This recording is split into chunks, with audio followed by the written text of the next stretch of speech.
نئے سال کا آغاز ایک ایسا موقع ہے جس پر دنیا بھر میں سبھی لوگ مختلف انداز سے خوشیاں مناتے ہیں۔ پوری دنیا میں اس نئے سال کی آمد پر نئے پلان بنائے جاتے ہیں، نئے ارادے باندھے جاتے ہیں۔ کامیاب قومیں آنے والے وقت کی پیش بندی کرتی ہے، نئے پروجیکٹس لانچ کرتی ہے اور اپنے ملک کی تعمیر و ترقی اور خوشحالی کے لیے نئے اور جدید منصوبے بناتی ہے۔ وہیں دوسری جانب ناکام لوگ غفلت اور عیاشی میں بدمست پڑے رہتے ہیں۔ مخلوط اور اخلاق سے عاری ہیپی نیو ایئر کی پارٹیوں کا اہتمام کیا جاتا ہے، جس میں شراب اور شباب کی محفلیں جمائی جاتی ہیں۔ انہی وجوہات کی بنا پر وہ دوسری قوموں سے پیچھے رہ جاتے ہیں۔ ویسے تو سال اور مہینوں کا تبدیل ہونا ایک معمول سے زیادہ حیثیت نہیں رکھتا، لیکن ایک مسلمان کے لیے نئے سال کا موقع غور و فکر، محاسبہ نفس اور اپنے تعلق کو اللہ تعالیٰ کے ساتھ مضبوط کرنے کا بہترین وقت ہو سکتا ہے۔ ہمارا پیارا اسلام ہمیں وقت کی قدر و قیمت سکھاتا ہے۔ قرآن مجید کی سورہ عصر میں اللہ تعالیٰ وقت یا زمانے کی قسم کھا کر فرما رہے ہیں، وَالْعَصْرِ إِنَّ الْإِنسَانَ لَفِي خُسْرٍ، قسم ہے زمانے کی، بے شک انسان خسارے میں ہے۔ یہ آیات ہمیں سبق دیتی ہے کہ وقت ایک قیمتی نعمت ہے اور ہمیں اسے ضائع کرنے کی بجائے بہتر طریقے سے استعمال کرنا چاہیے۔ اسی طرح نئے سال کے موقع پر ہم خود کا محاسبہ کریں اور خود سے پوچھیں کہ کیا ہم نے پچھلے سال میں اپنے ایمان کو مضبوط کیا؟ کیا ہم نے اپنی عبادات کو بہتر بنایا؟ کیا ہم نے اپنے اللہ کو راضی کیا؟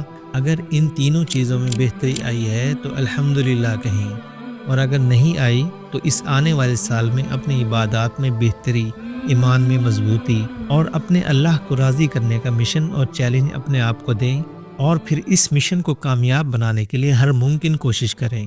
گزرے ہوئے سال میں جتنی بھی غلطیاں ہوئی ہیں اس پر سچے دل سے توبہ کر کے بھول جائیں، کیونکہ غلطیاں ہر انسان سے ہوتی ہیں، لیکن اللہ تعالیٰ نے توبہ کا دروازہ ہر وقت کھلا چھوڑا ہے۔ اور ہمارا پیارا اللہ اتنا غفور رحیم ہے کہ انسان چاہے کتنا بھی گناہ کار کیوں نہ ہو، اللہ تعالیٰ اسے معاف کر دیتے ہیں، اور وہ اللہ تعالیٰ گناہ گار توبہ کرنے والوں کو بہت پسند کرتا ہے۔ حدیث شریف میں ہے کہ حضرت انس بن مالک رضی اللہ تعالیٰ عنہ روایت کرتے ہیں کہ پیارے نبی کریم رسول اللہ صلی اللہ علیہ وسلم نے فرمایا، تمام بنی آدم خطا کار ہیں، اور بہترین خطا کار وہ ہیں جو کثرت سے توبہ کرتے ہیں۔ اس لیے استغفار کو بھی اپنی روزمرہ زندگی کا حصہ بنائیں، کیونکہ استغفار کرنے سے اللہ تعالیٰ رزق میں اضافہ اور زندگی سے مشکلات کا خاتمہ کر دیتا ہے۔ نئے سال کے شروع سے ہی اس کوشش میں لگ جائیں کہ اپنی نمازوں کی پابندی کریں گے، قرآن پاک کی تلاوت کو اپنا معمول بنائیں گے، صدقہ و خیرات کریں گے اور اپنے اخلاق کو بہتر بنائیں گے، اور اپنی دینی زندگی کے ساتھ ساتھ اس دنیا کی زندگی، اپنے کام کاروبار میں بھی بہتری لانے کے لیے ہر ممکن کوشش کریں گے، اپنے رشتوں کو بہتر بنائیں گے، کوئی نیا سکل سیکھیں، روزانہ ورزش کریں۔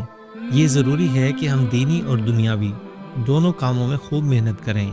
لہٰذا نئے سال کا آغاز محض خوشیاں منانے کا موقع نہیں، بلکہ ایک موقع ہے کہ ہم اپنی زندگی کے مقصد کو پہچانیں، اپنی کمزوریوں کو دور کریں اور اپنے رب کی رضا کے حصول کے لیے محنت کریں۔ آئیے ہم سب مل کر دعا کریں کہ اللہ تعالیٰ ہمیں اپنی زندگی کو اسلام کے مطابق گزارنے کی توفیق عطا فرمائے، اور ہمارے لیے اس نئے آنے والے سال کو برکتوں اور کامیابیوں سے بھر دے۔ امید ہے کہ آپ کو ویڈیو پسند آئی ہوگی۔ لائک اینڈ شیئر ضرور کیجیے گا۔